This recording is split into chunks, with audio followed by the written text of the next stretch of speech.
Good morning, everybody, and thank you all for coming to our top producer panel today. Really appreciate everyone's participation.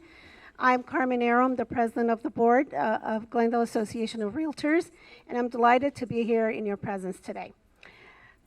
We have a great program set up for you, and this is one of the first of our top producer panel series that we're rolling out. And I'm extremely appreciative of the efforts of my colleague, Addora Beall, who's also our treasurer, for standing in as the panel moderator. And of course, I'm thankful to our panelists who've attended today, and I will mention them by name, one by one. I want to first begin by acknowledging and welcoming Live Escrow, who's the sponsor of our event today. CEO of Live Escrow, Shilvarju, has been a great friend of the association and are always forthcoming in terms of sponsoring some of our events, and we truly appreciate your efforts. Avo, I would love for you to say a couple of words about your business. I know that you're in the escrow business, so if you want to come to the podium for just a quick minute, thank you.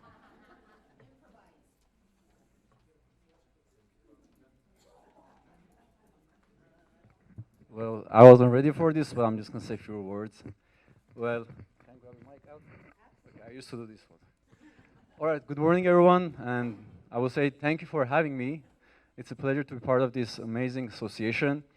And of course, I'm happy always to be there for everyone, regardless their agent or any other business. I'm happy to see Tereza, Artin, and Thomas here, because I know they're awesome. They're knowledgeable, as we can learn something today about all that. And so I'm Avo from Live Escrow. I've been in business almost 17 years. And we have an awesome team, Melcon and the rest of the ladies in our unit. Any question, anything, we are there for you. Don't hesitate to call Escrow, because we are there to answer questions, to help you guide your clients from A to Z. We walk them through. Even though if you don't open with us, it's okay, just call us, we'll help you. We like to be there for our community. Best of luck, ladies and gentlemen, and I'm sure it's going to be an awesome event. I don't want to take longer your time, and let's enjoy this event. Thank you so much.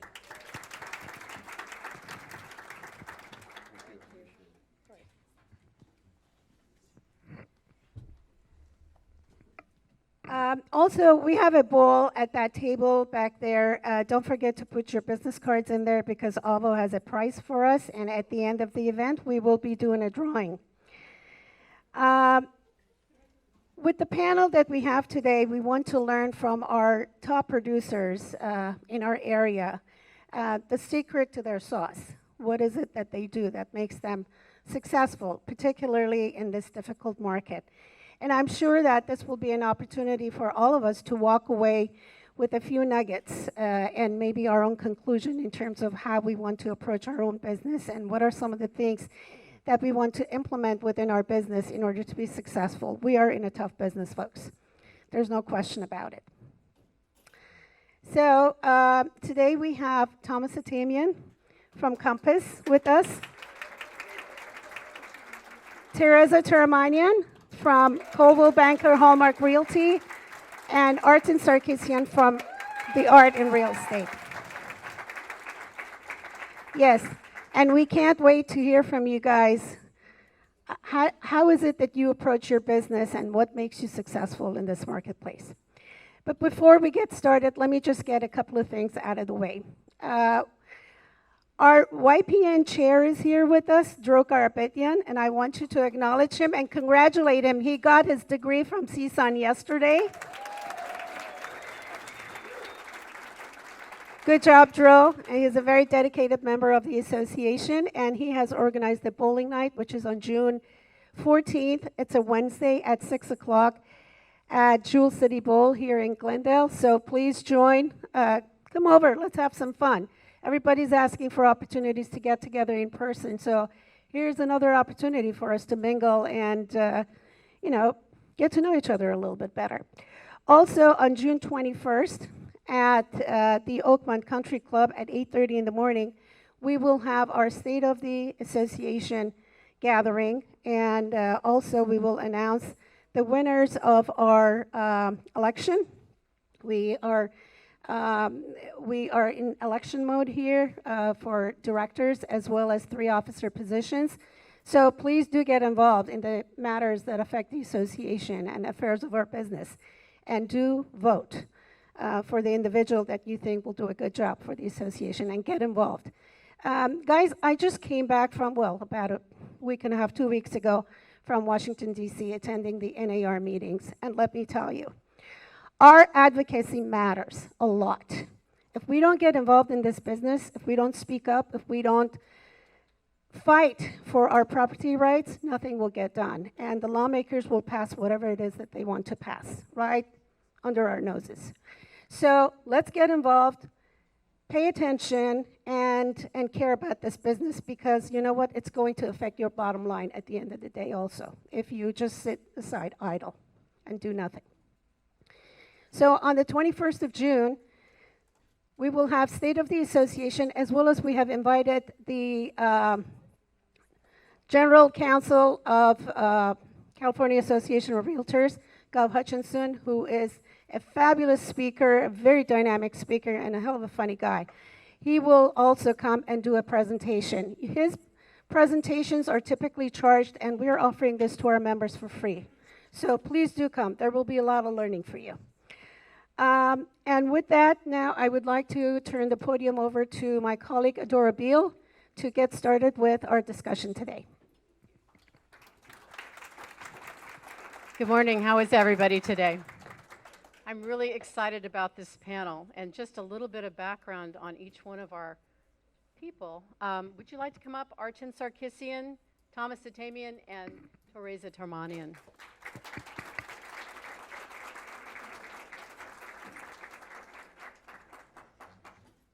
In looking at choices that we had to choose for this panel today, are you guys in the right place? Oh, okay. All right. All right, I thought I put Artin over here.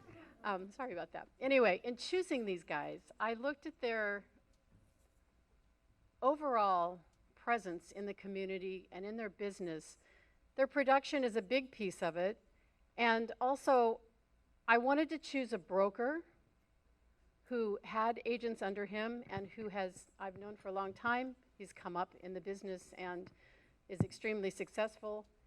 And Tereza and Thomas, well, I just have no words for their production. But anyway, I'm going to give you a little bit of background on each one of them. Artin Sarkissian discovered his passion for real estate in middle school when he learned that owning properties and collecting real estate create wealth.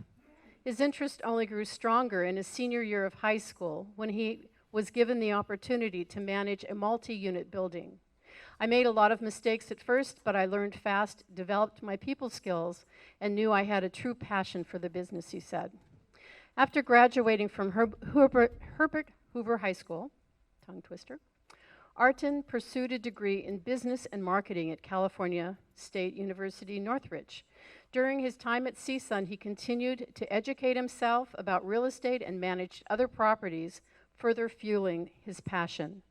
Artin's first professional experience in the real estate industry was as an intern for a realtor at Citywide Realty. He studied hard and took his real estate exam, became a licensed realtor, and year after year he improved his skills and became a top producer at the company.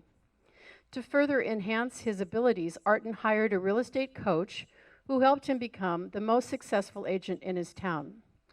As his transactions grew in number, he built a team to work with him. His unparalleled focus on marketing and advertising, along with his honest and client-driven approach, led to a remarkably fast-paced success. In 2015, Artin became a broker and opened his own brokerage, The Art in Real Estate. He has since closed over 300 real estate transactions per year and now has 45 agents working for him. As he continues to grow his business, Artin coaches and motivates his agents to reach their full potential. Despite his busy schedule, Artin is dedicated to coaching and motivating his agents, hoping to help them each achieve the same level of success that he has achieved. Pretty awesome.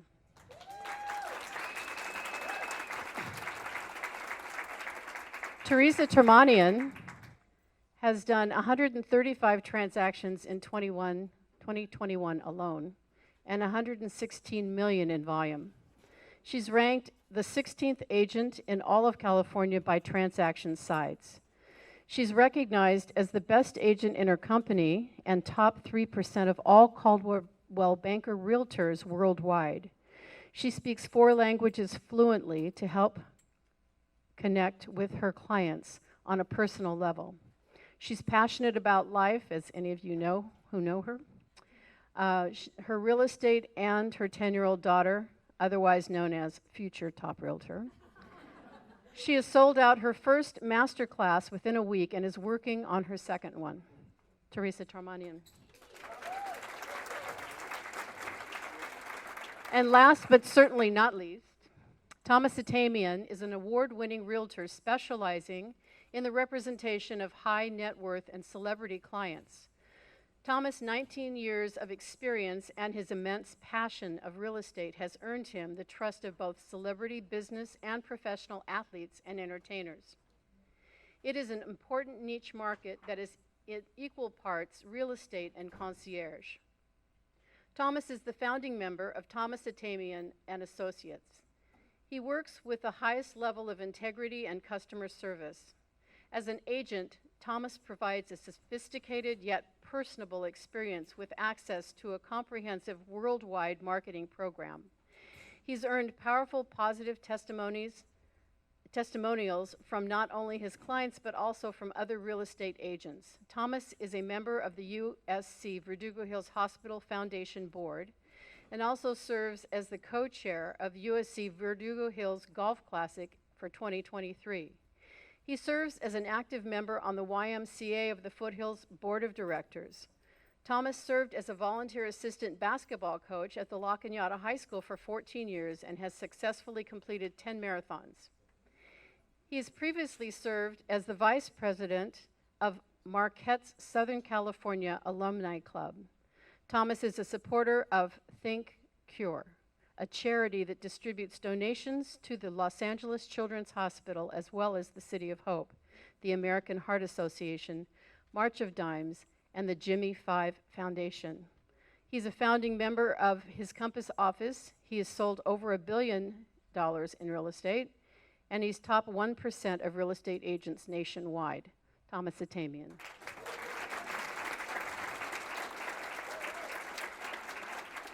So I'm sure you can see we are in very excellent company today, and I can't wait to pick their brains. Okay, so I'm just going to start with what year were each of you starting the business? What year did you start? 2005. 2005? End of 2017. Speak real loudly. Can you guys hear them? End of 2017. Okay, and Artin? 7th grade. Licensed 2005. 2005. Okay, great. So, a question. How do you see the market as different from when you started to now? Artin, start with that. Well, for instance, there's a lot more competition right now in the market. Hello? There you go. Is it working? So there's a lot more competition right now in the market from when I started. I feel like we just have to advertise more, be more client-oriented than what it was before. I don't feel that in the beginning there was a lot more realtors or people who were passionate about real estate 20 years ago, 25 years ago than they are now. So basically that's how the market shifted. I think these two gentlemen are better to speak about the differences in market because considering I've been in the business much less, but I do see a lot of differences from the time I've joined versus what's happening now. I remember when we would get listings signed, the ink wasn't dry yet and the house was sold. You remember those days? So it felt really easy. It was like, oh my God, this is how easy it is to sell real estate.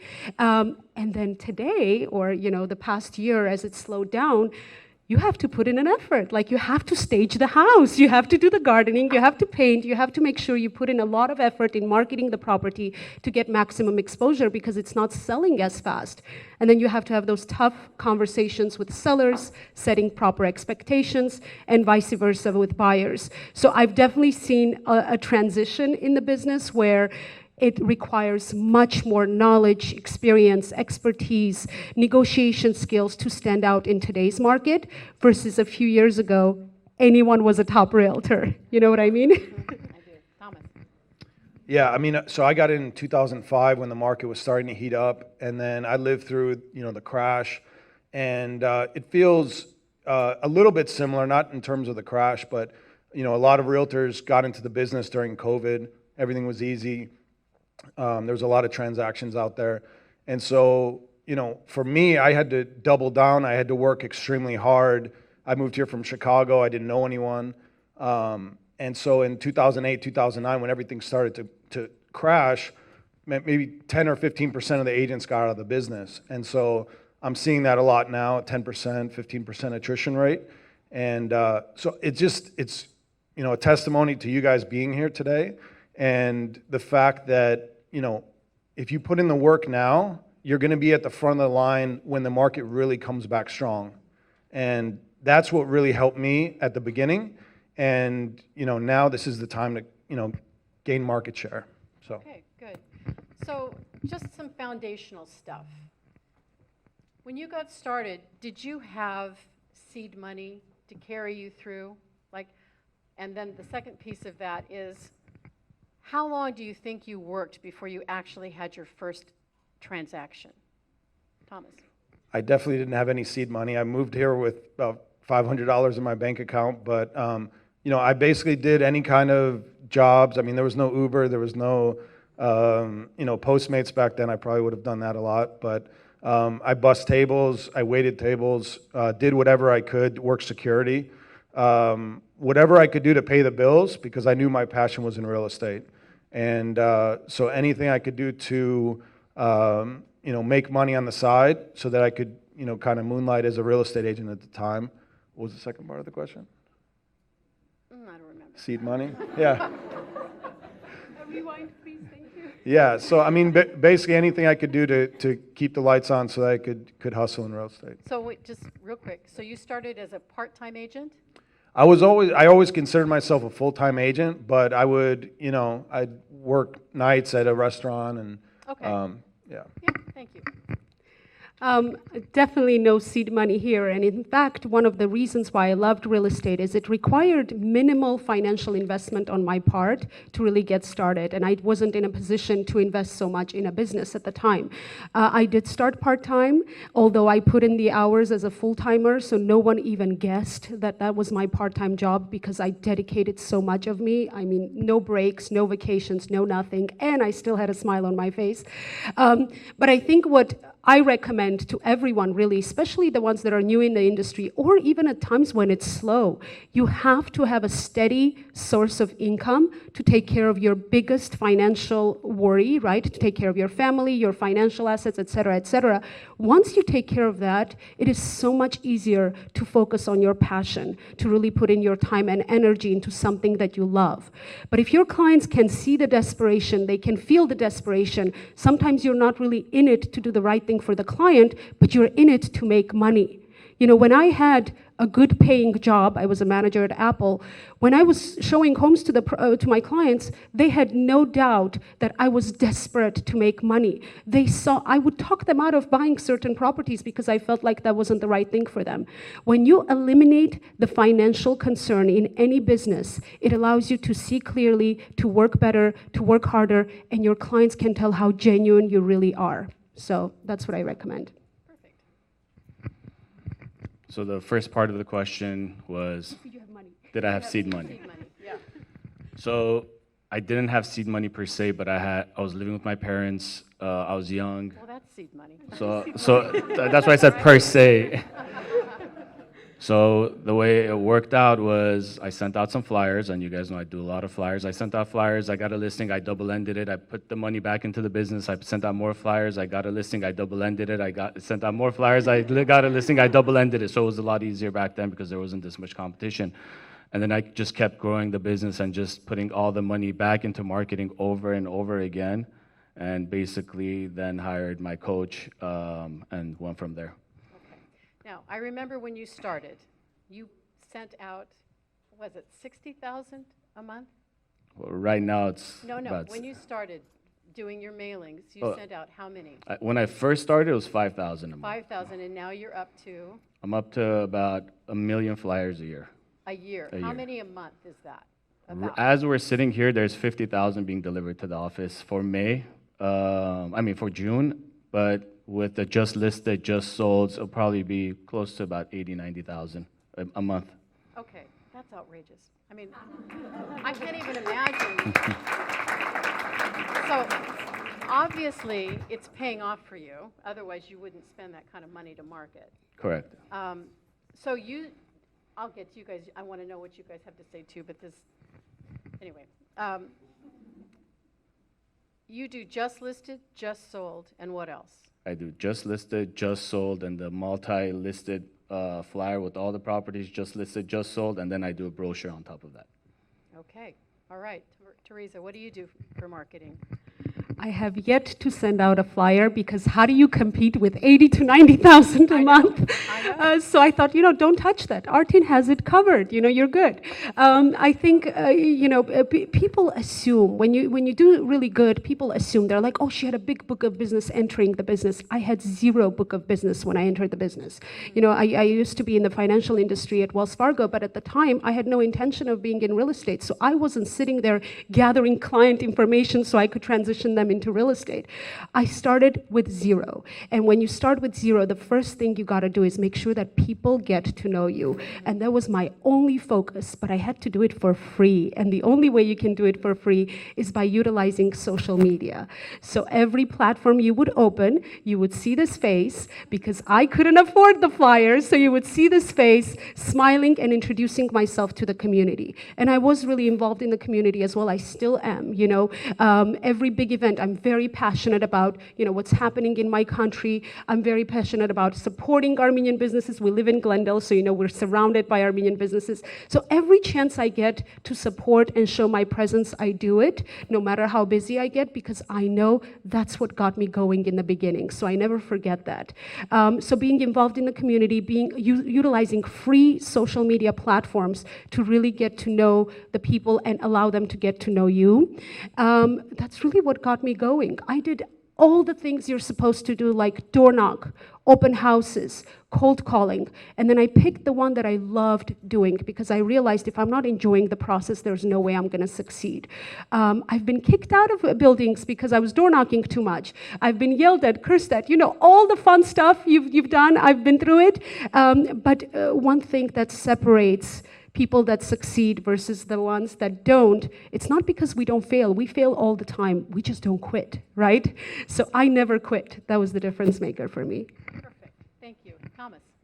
So I had a similar. I moved out here from Chicago and didn't know anyone. So, and I'm more of an introvert than I'm not going to go to a party and kind of work the room. So, for me it was more about being organic and being authentic to myself. And so, the first thing I did was join the Alumni Association for Marquette.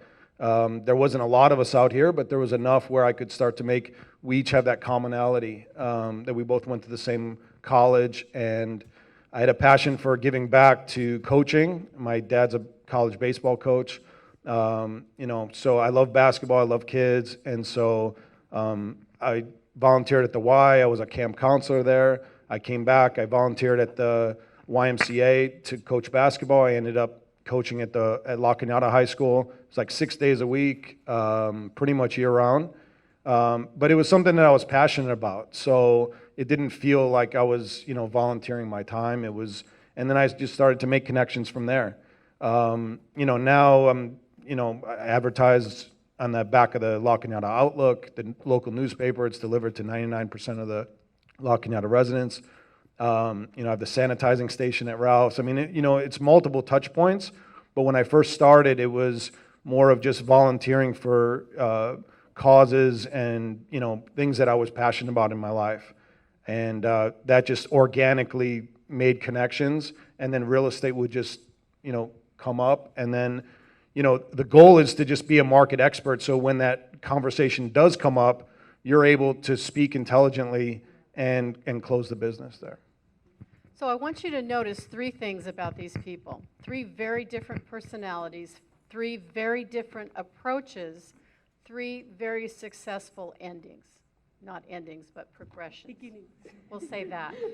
Where Artin, you know, put his money out there and exposed himself to thousands of people and got the benefit of that. Tereza utilized social media on steroids. And Thomas has become successful from a socially interactive dynamic, which is, in my opinion, not to be underestimated. It's a relationship business, and building relationships apart from real estate can't be underestimated. So that's just an editorial comment. I have the right to do that. Okay, so next question. Let's start with you, Tereza. Do you have a coach? I think everyone's my coach. Like, I'm here today, he's my coach, hearing you speak, that's my coach. I make the best of every situation. I've never hired a professional coach, but I was a sponge, especially in the beginning of my career. I was like a fly on the wall. I was super quiet. You can imagine how difficult that was for me. But I was taking in. I don't believe that for a minute. Okay, maybe I wasn't super quiet. You have me there. Okay, I was not super quiet. I was a loud fly on the wall, okay? And I was watching and observing and taking in as much as possible. I'm surrounded by an amazing broker, Rick Bognari and Angela. Yeah, so they deserve a round of applause. Absolutely.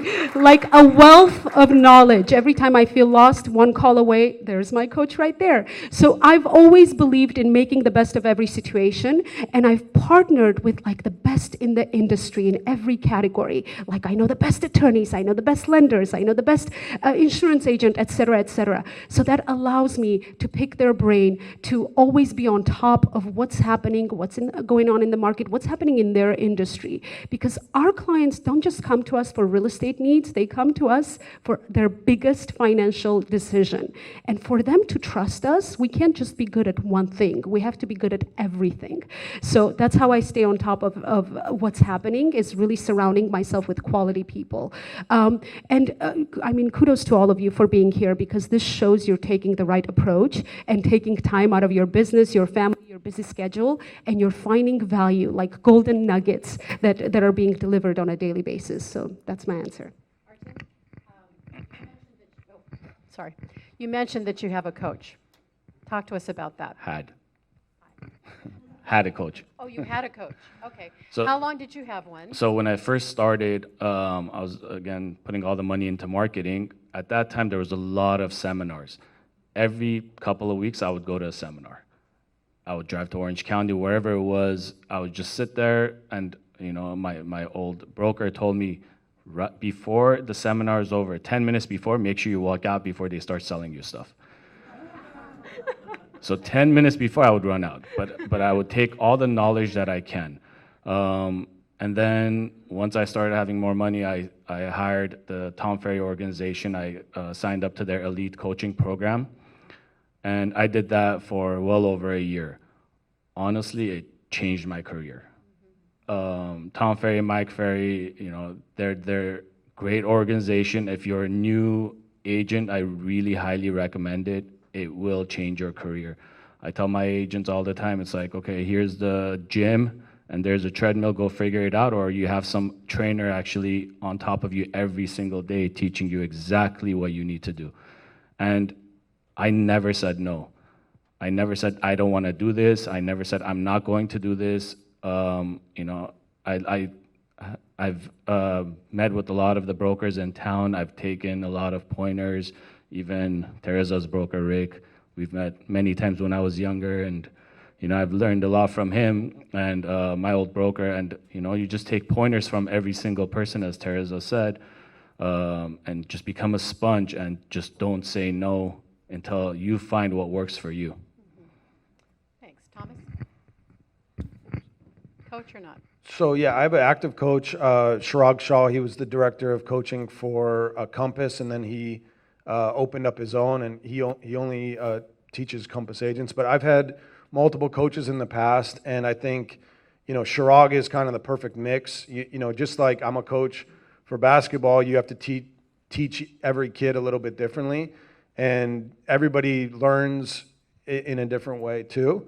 So I've had a coach which was like just a cheerleader and would just kind of, tell me I'm doing great and everything. And, that's not what I needed. Nobody needs to, pat me on the back or, all that. And then I had the opposite where I had kind of a military type coach where was always yelling at me and telling me, I'm not making enough calls and I'm not doing this and trying to motivate me. And at that same time, like, I don't need anybody to motivate me. I'm, self-motivated on that. So it's kind of, finding the right person. Chirag for me is kind of right in the middle. And, he's done it. So, just like when you're working with a trainer, you kind of want the trainer to be in good shape. You want the real estate coach to have done it himself. And so he's done a lot of the things that I'm, following the path down. And so he's just, no BS. I mean, he gets right to the point, but he's motivating when he needs to be, and he kind of deals with each person a little bit differently. So it's changed my business ever since I started coaching with him. My business has gone up by 60%. So Thomas, what's your biggest takeaway from currently coaching? Because you gave us two extremes, and now you've got someone that's a balance for you. But what's the biggest takeaway for you? So for me, the biggest thing that I learned is like you really have to work your sphere of influence and the people that know, trust, and like you, and that have worked with you. Mm-hmm. And what I started to realize is that in this business, you go from deal to deal, and you're working on the next deal, and you close one, and you're already looking ahead to the next one.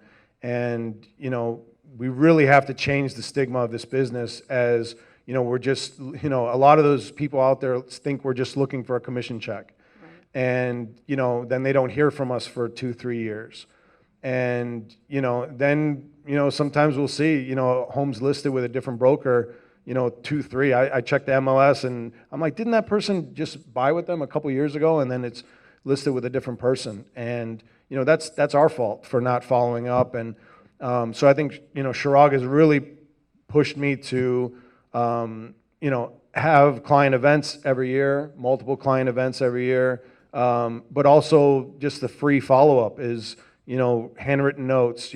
I mastermind with my friend Agent R over there, and we kind of challenge each other to send out at least 2 handwritten notes every day, and we'll send the picture to each other just for proof of that we did it. And handwritten notes, you start the day, you feel good when you write a handwritten note to someone, and the person that receives it feels good.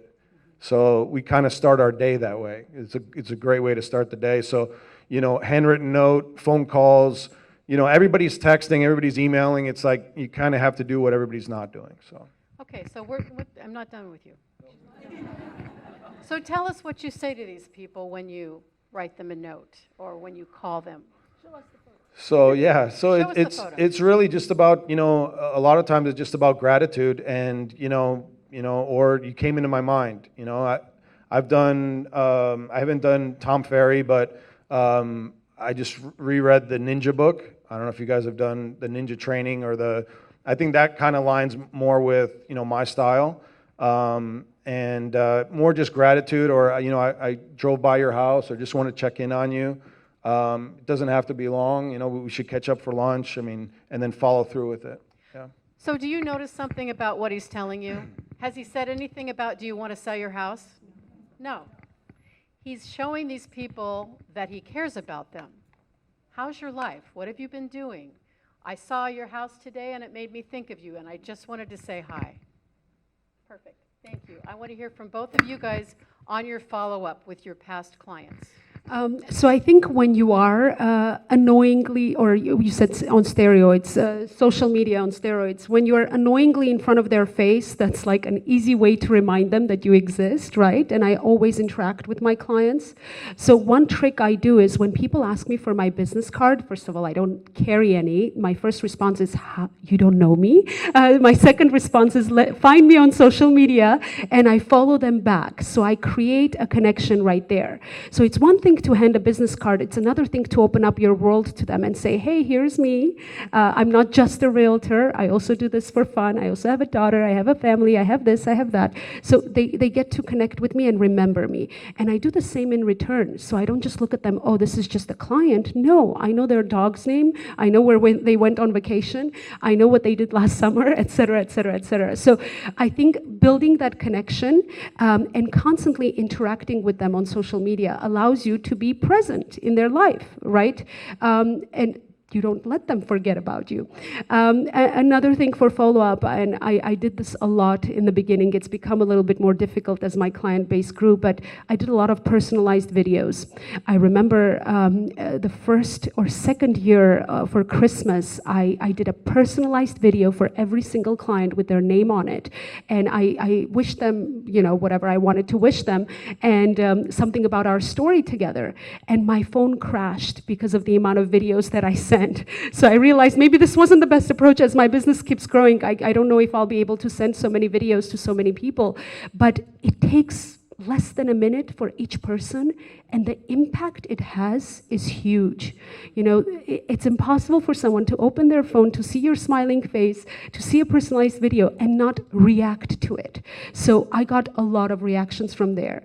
And I had a few clients send me videos back, and it was our form of communication as we went. But yeah, those are some of my tips. Thank you. Artin. So the way I follow up with past clients is I do a little mixture of what Tereza and Thomas said. So I do get their social media, and then I'll interact with them on social media and comment on their stories and whatnot. But once I close a transaction, they go into another database. Stop. And What database do you use? I used to use Top Producer, and that got out of control. And now I use this very sophisticated software called Excel. So you don't have to spend a lot of money on a database. Okay, go on. So everything's on Excel. So when these flyers come out every quarter, they get something from me. Nice. Put it in an envelope, send it. Again, what Tereza said is you just have to show them you still exist. So they get the flyer and they see me on social media, and I do the interaction with them as well. So Excellent. it's a little mixture of each. This is good stuff. Are you guys enjoying this? I'm learning a lot. Yeah. Okay. I have a few more questions for you guys, but you'll notice that there are some 3x5 cards on the table and some pens. If you have a specific question that you would like to direct to one of these individuals, write a question, raise your hand, and we'll have someone come by and pick them up, and I will ask them. So, yeah. So moving on. What do you think the most important technology piece you use is? I know we've talked a little bit about this. Let's start with you. There's so many, the reason I'm asking, there's so many apps, there's so many programs, and agents think, oh, I've got to spend $1 million on all these programs. So what would you say your top 3 are, if you have 3? Excel. Okay, see, there you go. The social media platforms, Instagram, Facebook, they're huge, obviously. And our number one, the MLS. Okay. I love that. Simplicity. Okay. Your phone book, right? Your phone contacts, that should be your biggest tool. I tell this to new agents all the time. They're like, how do I start? I say, take out your phone, pull up your contacts, you already have a book of business.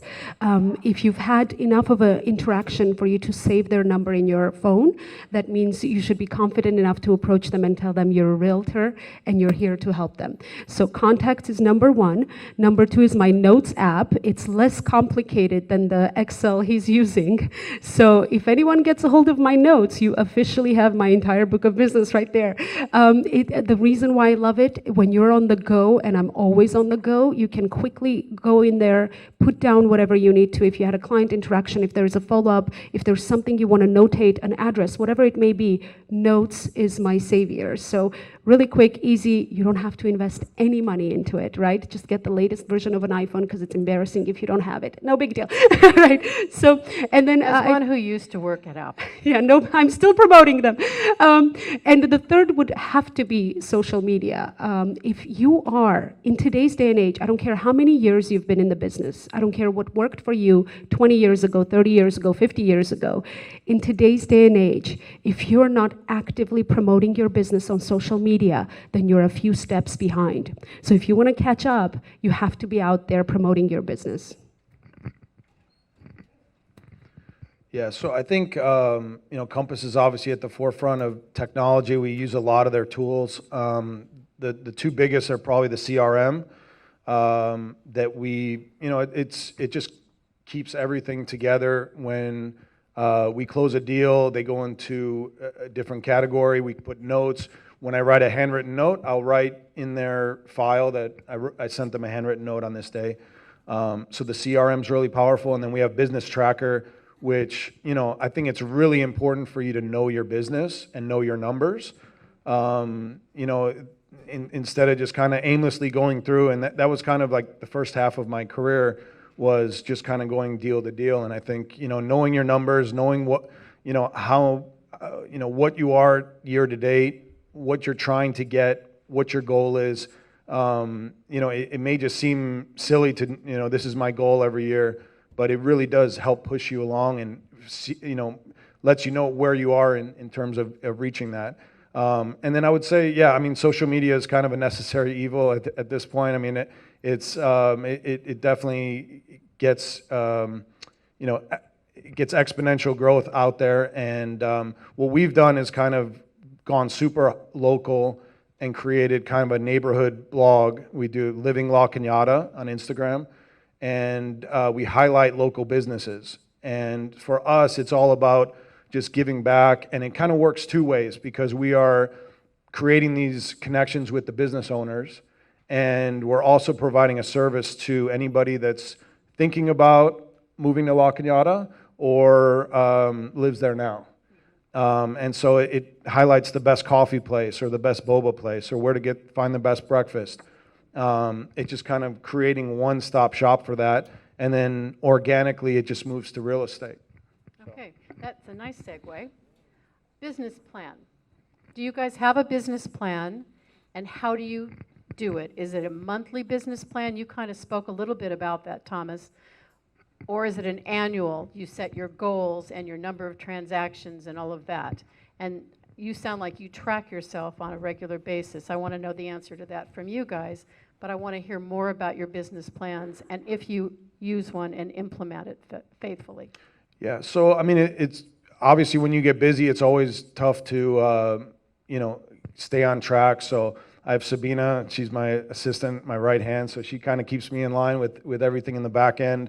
It's having a good team to kind of follow up. I have a full-time social media person. As you get older, you kind of you're not in and know about the ins and outs of social media, when to post, when to skip a post, all this. And so having a good team to kind of keep you accountable is really important. But we do like a yearly plan. I sit down with all of my agents. I have 5 agents on my team, and we'll just go over yearly goals and what you're going to do in order to achieve that. And some of it's I have 1,000 contacts in my phone. By the time we meet next year, I want to have 1,500, or whatever it is. But they're very numeric goals that it's very easy. We don't want to make it complicated. We want to make it very easy to track, and all the Compass Business Tracker makes it very easy to see you know exactly where you are for the month, for the year, and all that. So a lot of it's automated. Okay. Do you also have a marketing plan that you implement monthly, annually, and annually you create it? Yeah, so we have a month, or we have an annual plan, and then we break it down by month, you know, our mailers, our ads in the Outlook, you know, everything like that. And then we have a marketing person at our company that meets with us. We meet every 2 weeks. Okay, great. Tereza? And this is why I love coming to events like this and interacting with other top performers, because it truly shows you that it's not one size fits all and everyone has their own journey, and yet it still works, right? So find your own signature and make it work for you. I don't have a business plan. I don't know how to track those numbers. I don't do it. I have fun doing what I do on a daily basis. And I do it around my family's needs and my family's schedule. If my daughter's school is closed, there goes my business plan. My business is closed. I have to focus around her. You know, if I've planned a vacation for my daughter, there goes my business plan. My business is closed. I'm going to focus my time on my family. So I don't track, and I'm okay with it. I didn't get into the business to be this top producing agent. I didn't get into the business to hit records. I didn't do it. I got into the business for helping people, and I know this sounds cheesy, but it's the reality. And when you help people, and you really are in it just to help people, the results follow. They do. And then all of a sudden you get recognized and you're like, how the hell did I make it there? And then you get invited to events surrounded by amazing people like this, and then you're like, oh my God, I'm sitting at the same table as them. But I simply got into it to help people. So my focus on a daily basis is to help more people. How do I help more and more people? How do I make an impact? Because the reactions I get from them when I truly make it become reality, whether I sell their home for top dollar or I get them into escrow, that's my adrenaline rush. Like, I thrive off of that. When I do that phone call, when I get that thank you message, it means the world to me. So I want more of those. I don't have a system to track it. I'm okay the way that it's going for me, so why change something if it's working? And I have fun doing it. Okay. Now, along with that, do you have a team? I do have a team. I have 8 agents currently, maybe 9. You know, it's mostly because they asked me to mentor them, they asked me to coach them, they asked me for guidance. At the time where I was super, super busy, I had them do some of my showings with buyers and help me with buyers. But, you know, when business slows, it's really about just being a phone call away from them if something comes up, if there is a hiccup. Yeah, that's about it. Okay, Artin. Was it the business plan?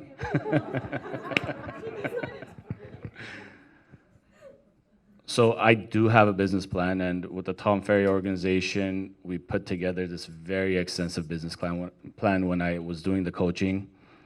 Every year, all I do is just change those numbers. Do we stick to the plan? It never happens. After January, it never happens. But you know what it is? You just look at that plan every month just to stay on track. For some reason, when you have a business plan and you have something written down, you always just exceed it and excel from it. But if you don't have something written down and you wing it, you can still excel from it. She's doing it. You know, I tell my agents all the time in January, just write it down. What are you gonna do go do the 12-month plan, then the quarterly, then the monthly, then the weekly, then the daily. And just try to have that plan going, because whatever your ultimate goal is, as long as you hit those little goals, you'll excel and achieve the big goal every year. Okay, on that, do you have a daily schedule that you do not deviate from? I'm in the office at between 7 and 7:30 every morning. Okay. No matter what, even if I don't have something. So for the last 20 years, I've never owned a home computer. Really? Really. Interesting. Every time something had to be done, I would drive to the office. Wow. Okay. Until 2 weeks ago. And why did you change your MO? It was getting out of hand. I couldn't drive back and forth. Ah. And usually when I go on vacations, I have a waterproof case. I'll be in the ocean. I'll be answering my emails. And I'll have 3 of those cases, by the way. Oh, my goodness. And, you know, we have pictures of me in the ocean working. Wow. So It's- what do you do every day? Well, you get there at 7:30. I get there at 7:30. I'll start getting the things that need to be done without distractions. The emails, the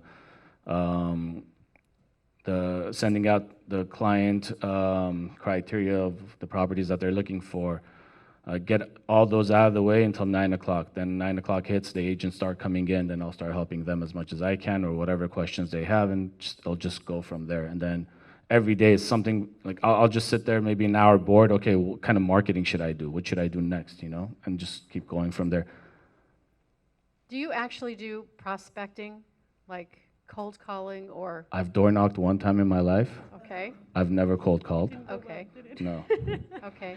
So, So, sorry to cut you off. that's okay.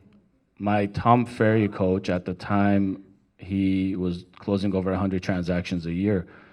And he taught me just show them who you are and they'll come to you. That's true.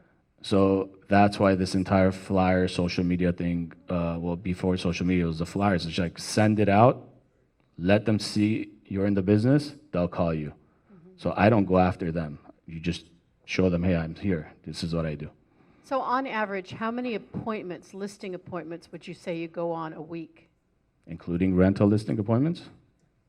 If you have to, no. Sale? Yeah, sale appointments. Right now in today's market, Yeah, 2 a month. 2 a month, okay. In today's market, pre-COVID, it's literally, yeah, once or twice a week. Okay. Okay. You know, being in the business for so long, it's now, and I have the book of business, I don't even have to go to a lot of the appointments because a lot of them are my past clients. Right. Though, so, as I was sitting here, somebody texted me saying, I want to sell my house. Can you send the photographer out? There you go. All right. So it's years of hard work and dedication to get to this level. Thank you. Okay, let's go to Thomas. He's been quiet for a minute. So answer, do you have a schedule, a daily schedule? So, you know, what I realized is, you know, you have to find the schedule that works best for you. Right. And, you know, I'm not an early morning person, but my brain just seems to work better at night. So I was always just up late, you know, answering emails because during the day, you know, you're always, you know, showing property or going to inspection or all that. And, you know, when I respond, I want to be, you know, I want it to be a thoughtful response. I don't want it to be just, you know, from an iPhone or a very quick message. You know, sometimes I'll say, you know, I'm, you know, in an appointment, I'll get back to you by tonight or something. But yeah, I mean, you have to find the hours where you're the most productive. And, you know, normally I'm in the office by 9:30, 10 o'clock. And then, you know, a lot of the mornings will be for prospecting or calling past clients or client relationships. And then I kind of leave the afternoons open for either showing property or going to appraisals, inspections, and all that. And then I always, you know, every day I try to get some kind of, you know, physical activity, trying to, you know, exercise, just not just for physical, but just for mental health, just to kind of stay sharp. I think that's really important. And you know, always setting appointments for lunch, or I belong to Oakmont, playing golf, you know, whatever it is, just to get in front of the client. I think there's nothing better than face-to-face. So, you know, I've done cold calling, I've done door knocking. I actually got one of my biggest clients door knocking. And, you know, what I always tell my agents is, you know, never pick up the phone or never knock on that door unless you're going to provide value. Because, you know, the minute you knock on the door and say, you know, would you like to sell your house? Or have you thought about selling your house? You know, you kind of lump yourself in with all those other door-to-door salesmen. And so the one time where I was successful door knocking was, you know, this was when I was first starting out, and I had an agent I was on another person's team. They had a listing on the street, and I was doing an open house that weekend. So I literally printed off the MLS flyers. I didn't have any money, and I was just handing out the MLS flyers to everyone and just telling them, listen, we're having an open house this weekend. We're serving cookies, whatever. Be open 1 to 4 on Sunday. And everybody always cares about the value of their home. Whether they're selling today or in 20 years, it's kind of like their stock portfolio or their 401k. They'd like to know kind of where it's at for value. So that's my big thing, is always provide value, no matter anytime you're interacting with a prospect. Okay, great. A few things I want to share. First of all, the activities you do when you're a senior realtor, when you've been doing it for quite some time, are very different from the activities you're supposed to do as a new realtor. So we're sort of spoiled here because we do have an active book of business and a flow of clients that calls us. So I know we make it sound easy, but it wasn't easy getting there. So I think what you need to focus on is what activities did we do to get to this point where our phone rings? Like, I have a listing appointment right after this. Wish me luck, but I know I'm going to get it. But our phone rings, right? And some things that I want to share with you is, open houses are huge, huge, huge. I don't think people utilize open houses the way they're supposed to be utilized. This is your opportunity to actually knock on a door and not be kicked out because you have a reason why you're there. You're inviting them to your open house, and you're welcoming them to be the first neighbor to see it before everyone else does, but you're also introducing yourself. I got some of my biggest clients from open houses. And it's funny, I was going through my phone book and I found some of my older videos when I was new in the industry. And the reason why I dug deep, Addora used my very first real estate photo for the invitation, and I was like, God damn it, I have a much better picture now. Why did she use that one? And I was so embarrassed because I was like a kid with I think my suit was from Zara. It was adorable. It was super cute, okay? So, and I was like, I can't believe she didn't ask me which photo to use. But then I thought, you know what? I embrace where I come from, and I embrace the journey I've been on, and I'm so happy with where I am now. Absolutely. Yes, I deserve a round of applause. I love you. So the reason why I'm saying is, as I was going back through my photos and videos, I stumbled upon one where I was inviting people to my open house while I was a full-time manager at Apple. I have a daughter, I have a family to take care of, and I invited people to a 5-hour open house. I was doing 5-hour open houses. It is unheard of, right? And I thought to myself, this is my only day off from Apple, so the only way I can maximize my exposure at real estate is by doing 5-hour open houses. I was crazy. And I watched the enthusiasm, the excitement, the level of energy and passion, the way I was inviting these people over, and it worked. It paid off. See, I did all these activities without a paycheck, with so much enthusiasm and passion that all of a sudden the paycheck started to follow.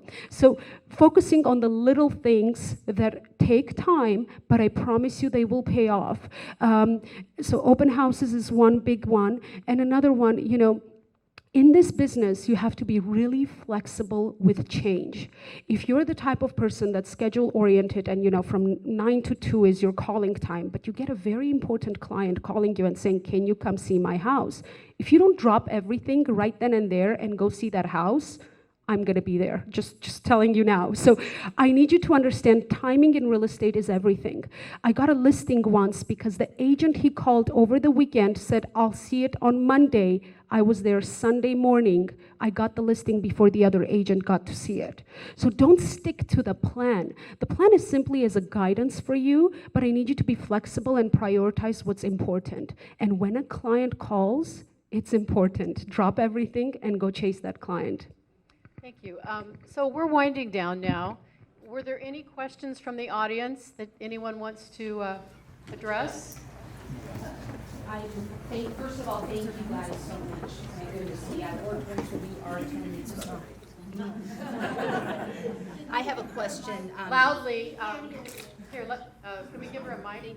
No, I'm loud. So Okay, really loudly, Sylvia. Okay, thank you. Sylvia Bekdash, Keller Williams Realty. I have a question. I've been in this business for a while now. I'm in my mid-60s, and you would think I'd be mature. How do you discipline? I work with my husband. How do you discipline your disappointments? My husband can let it go quick. Me, the Latino comes out, man. Pero viste ese hijo de su mala madre. You know what I mean? How do you, if you get really disappointed, how do you keep it cool and discipline your disappointments and not let it crush you for like a week or something. Okay, so the question is, how do you handle your disappointments and move on? Is that right? Yes. Okay. Okay, Thomas, you want to answer that one? Yeah, so I've had a lot of disappointments, especially first, starting out. I was 21 years old. I had, I looked young. I had no contacts, and I didn't have any experience in real estate. So 3 very bad combinations for that. So I dealt with a lot of disappointments. And one thing I learned is, don't experience the sadness, experience the anger, experience whatever it is. Because that's just natural. You want to get those natural emotions out. Don't try to just be happy just to be happy, to force it. That's what it's very hard to do, but, to go through the cycle of it, but to try to cut it off at 24 hours. And, really at that, whatever it is, at midnight or when you wake up the next morning, and, very wise person told me that life's happening for you, not against you. And so, there's a lot of things that happen in your life that seem that devastating to you at the time. And for whatever reason, that there was a reason for that. And something else opened up, or it would have taken up a lot of your time, or it would have been a nightmare transaction, or nightmare seller to deal with. Whatever it was, there's something else. There's a bigger plan for it. So once you get through that mindset, not to get super Tony Robbins on you, but life is happening for you, and to just try to accept that. And after those 24 hours, try to move on and focus on something else. Okay, thank you. So I'm going to start with you, Artin. Do you have a closing nugget to leave us with, a nugget of wisdom that would be invaluable for us to know from your experience? Well, I'm going to jump on her question really Perfect. quickly. Okay. So I teach all my agents this one word. Okay. So obviously learn from the disappointment. Well, what's the word that I always say? Next. Next. Excellent. Perfect. That's it. Okay. Like real estate's all about passion, dedication, and motivation. I see people coming into this money learning from selling sunset instead of actually wanting to learn and be motivated and helping people. Somebody so-and-so sold a $50 million home, I can do it too. It's not like that. Once you have that passion, dedication, and the motivation, and you don't even think about the money, everything else is just gonna come. And it's gonna come multiple fold. I do open houses every single weekend. And my kids know from 1 to 4, I'm not available. Not because I don't want to spend time with them. I spend a lot of time with them, but I love what I do. I have a very big passion, and I'm motivated and client-driven to actually help my clients, and the money comes. So that's my golden nugget. Thank you. Okay, Tereza? I think something that keeps me going is stop blaming outside external problems and start focusing on you. The moment that you realize you are solely responsible for your own success, and you spend that energy in bettering yourself, in doing more for your clients, in standing out from the competition, you are going to see the results. But if you start blaming and saying there's too many realtors out there, or no one's answering the cold calls, or I'm not getting any results from door knocking, you're blaming external factors that don't really put any responsibility on your shoulders. Door knocking is not working because you're not good at it. Start focusing on other things you can do to be better. Cold calling is not working because the tone of voice you pick up phone and the mindset you have when you pick up, if it's not a winner's mentality, you're never going to succeed with that cold call. You need to stand in front of that phone and you need to act like you already have that next listing appointment. If you're not going to get it. And everything in life comes with mindset. We can allow those stressful situations to bring us down, or we can switch next. I love that word. Can I steal that word? I'm stealing the word. Next. We can say next and then move on to better things. There's enough business out there for everyone. Stop focusing on the one you lost. Focus on the good stuff that you have going on and make it better.